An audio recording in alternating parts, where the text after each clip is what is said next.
আসসালামু আলাইকুম। অনেকে হয়তো বিকাশ থেকে ব্যাংকে টাকা নিতে যাচ্ছেন। কিন্তু কিভাবে নিবেন বা কত টাকা ফি কাটে এগুলা জানেন না। কিন্তু আমি আছি তো আপনাদেরকে আজকে খুব সহজে বিকাশ থেকে ব্যাংকে টাকা ট্রান্সফার করা দেখাবো লাইভ এবং কত টাকা ফি যাইতেছে বা কিভাবে আপনারা করবেন এইটা আপনাদেরকে দেখাবো। তো ভিডিওটি ধৈর্য সহকারে দেখতে থাকুন। ফার্স্ট অফ অল আপনারা কি করবেন, আমার চ্যানেলে নতুন হয়ে থাকলে অবশ্যই চ্যানেলটি সাবস্ক্রাইব করে দেবেন এবং যদি আপনি ফেসবুক থেকে এই ভিডিওটি দেখেন অবশ্যই একটি লাইক করে দিন। তো অনেকে হয়তো এইখান থেকে আপনারা ট্রান্সফার করা জানেন না, তাদেরকে দেখাইতে। তো ফার্স্ট অফ অল আমরা কি করবো, বিকাশ অ্যাপে চলে যাবো। তো যাওয়ার পর এখানে আমরা হোম পেজে আছি। তো এইখান থেকে আপনারা কি করবেন, এই যে আরও দেখুন এখানে ক্লিক দিবেন। দেওয়ার পর আপনারা দেখতে পাচ্ছেন এখানে বিকাশ তো ব্যাংক একটা অপশন পাচ্ছেন, যে বিকাশ তো ব্যাংক, এখানে আপনারা ক্লিক দিয়ে দেবেন। তারপর এখানে দেখতে পাচ্ছেন first of all bank account আছে এবং নিচে দেখতে পাচ্ছেন ভিসা কার্ড।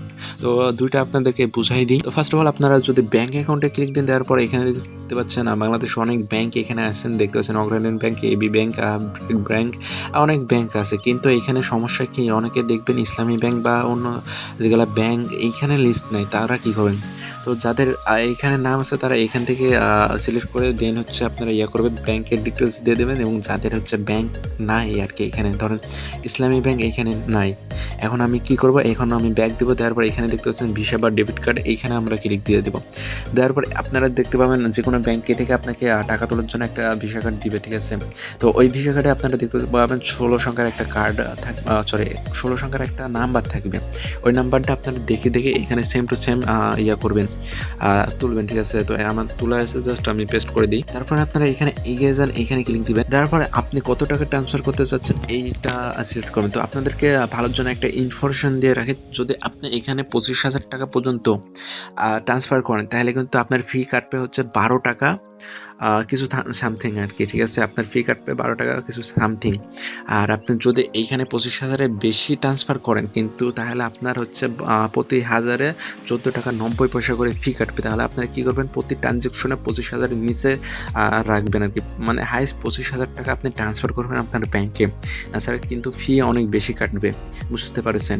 তো আপনারা কী করবেন, আপনারা হচ্ছে যত ট্রান্সফার করতে তত সিলেক্ট করে দেবেন এখানে। তো আমি 15,000 সিলেক্ট করে দিই। তো এখানে পাচ্ছেন হচ্ছে আমার 15,000 সিলেক্ট হয়ে গেছে। দেন এখান থেকে অ্যারোতে ক্লিক দেবো। তারপরে এখানে আমার দেখতে পাচ্ছেন এখানে 12 টাকা 50 পয়সা কিন্তু প্রতি হাজারে কাটতেছে। তো আপনাদেরকে তাও একটা হিসাব দেখাই দিই। তো এখান থেকে আমি 15,000 ক্যালকুলেটারে চলে যাই। এখানে দেখতে পাচ্ছেন 15,000 আমি উইথড্র দিতেছি। এখানে গুণিত 12.1.25%। তো এখানে দেখতে পাচ্ছেন 187.5 পয়সা কাটার কথা।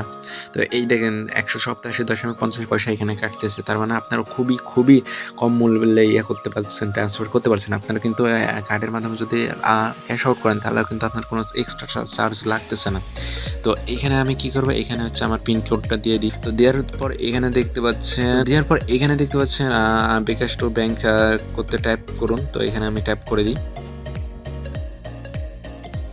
তো ট্যাপ করার পর এইখানে দেখতে পাচ্ছেন সাকসেসফুলি বিকাশ থেকে কিন্তু আমার ব্যাংকে টাকা চলে গেছে। তো এইখানে দেখতে পাচ্ছেন বিকাশের নোটিফিকেশন আসছে এবং সাথে সাথে আমার ব্যাংকেও নোটিফিকেশন আসছে।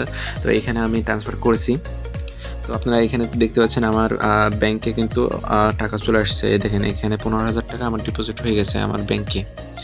তো আপনারা এইভাবে আপনারা খুব সহজে আপনারা বিকাশ থেকে ব্যাংকে ট্রান্সফার করতে পারেন, খুব সহজে বা কম ফিয়ে, এবং খুবই অল্প সময় লাগবে। এবং আপনারা তো ব্যাংক থেকে তুলতে এগুলো জানেন।